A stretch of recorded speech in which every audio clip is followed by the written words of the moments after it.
We're standing here in the National Pavilion of the United Arab Emirates, where we are presenting a site-specific new commission by the artist Nujoom Alghanem. She's a poet and a filmmaker, and the work that she's presenting here is a 2-channel video installation and a 12-channel sound piece. What you see behind me is actually one side of the installation, because you see one film on one side of the screen and there's another film playing on the other side of the screen. But the two films share the same soundtrack, and it's a very interesting play between reality and fiction. On the one side, you see Nujoom, the artist, as well as an actress who's originally from Syria but lives in Dubai as well, and they're both collaborating to make a film for the Venice Biennale here. On the other side of the screen, you see the third character, and this is a fictional character called Fellrath, who is the story that both of these women are trying to tell.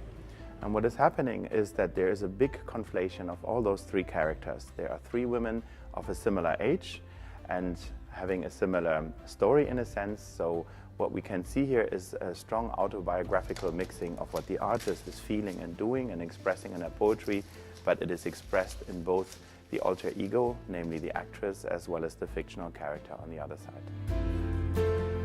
Nujoom Alghanem has always been interested in tackling issues of displacement and estrangement.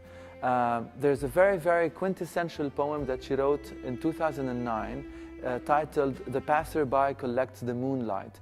And it was written as a homage, as a reflection to many of her friends who found themselves displaced due to social reasons, political reasons, personal reasons. So the piece, in a sense, draws on that practice of Nujoom, where she is constantly trying to understand how people seek to belong in situations and conditions where this might be a challenge. And the film works with that concept and pushes it to the next level, in a sense, taking us with the characters to a place where we witness people who are displaced. And sometimes this is in reality, sometimes this is in fiction, and makes us wonder, where do we fit ourselves within this passage that people are actually undertaking in their lives? The whole installation is conceived as a visual, interactive, multi-sensorial poetry reading. And even here we break reality and fiction in a sense. There is one scene where we see Nujoom herself in a setting in Dubai reciting poetry through to a group of listeners in there. So poetry really is the thread that holds the entire piece together.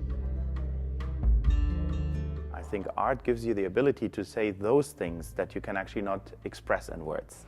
And poetry is in fact the very essence of exploring those in-between things. It is really not so much what you say, but it is how you say it, and what is the semantic meaning, what is the emotion that is actually conveyed. So the piece in fact talks about a lot of current issues, but it's not literally about it. It is a poetic reading of it, and I think when you come into this space, you will feel all of those different issues that are embedded in the piece very, very strongly.